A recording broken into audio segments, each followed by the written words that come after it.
भीषण अपघात, 2 ठार, 3 गंभीर जखमी.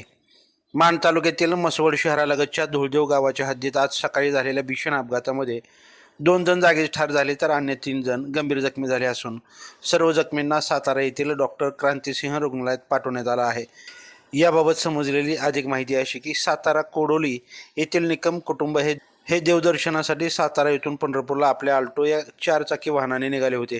त्यांचे वाहन सकाळी 9 नंतर म्हसवड येथून पंढरपूरकडे निघाले असता पुढे असलेल्या धुळदेव गावाच्या हद्दीत त्यांची आल्टो कार ही आली असता त्या ठिकाणी रस्ता उखललेला असल्यानं रस्त्याचा अंदाज आल्टो चालकास न आल्यानं अचानक ब्रेक्स दाबल्यानं आल्टो कारने 3 ते 4 पलट्या खाल्ल्या. त्यामुळे झालेल्या अपघातामुळे आल्टोमधील 2 जण जागेवर ठार झाले तर अन्य 3 जण गंभीर जखमी झाल्याची प्राथमिक माहिती समोर येत आहे.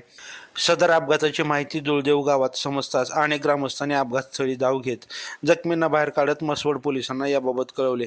सदर अपघाताची माहिती मिळताच police constable Abhijit Bhadule, police Naik Lobal व पोलीस हवालदार हांगे हे तात्काळ घटनास्थळावर पोहोचले. त्यांनी ग्रामस्थांच्या मदतीने 108 या रुग्णवाहिकेतून सर्व जखमींना म्हसवड येथील संचित रुग्णालयात आणले.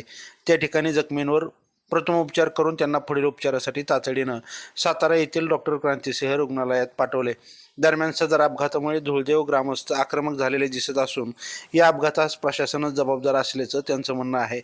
सातारा ते सोलापूर हा राष्ट्रीय महामार्ग असून धुळदेव गावाच्या हद्दीतच या रस्त्याचे काम गत 8 वर्षापासून रस्ते विकास महामंडळाकडून अपूर्ण ठेवलं आहे. सदरचे काम पूर्ण करावे यासाठी आजवर येथील ग्रामस्थांनी अनेकदा आंदोलन करून प्रशासनाला याचा जाब विचारला आहे. मात्र प्रशासनाने त्यांची फक्त बोलवणच केल्यानं अपघातांची मालिका येथे आजही सुरू असून आजपर्यंत जवळपास 20 जणांना या ठिकाणी आपला जीव गमवावा लागला आहे.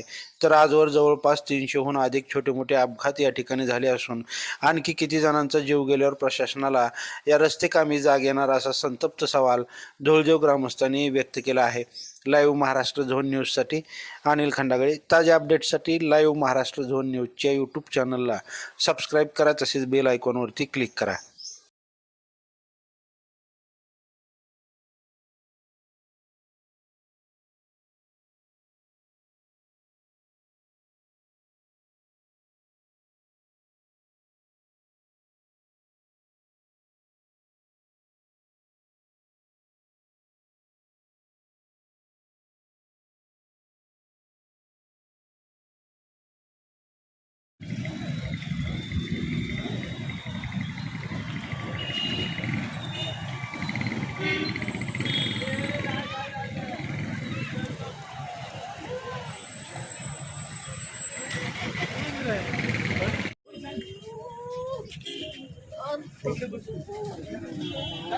नाही काय झालं ना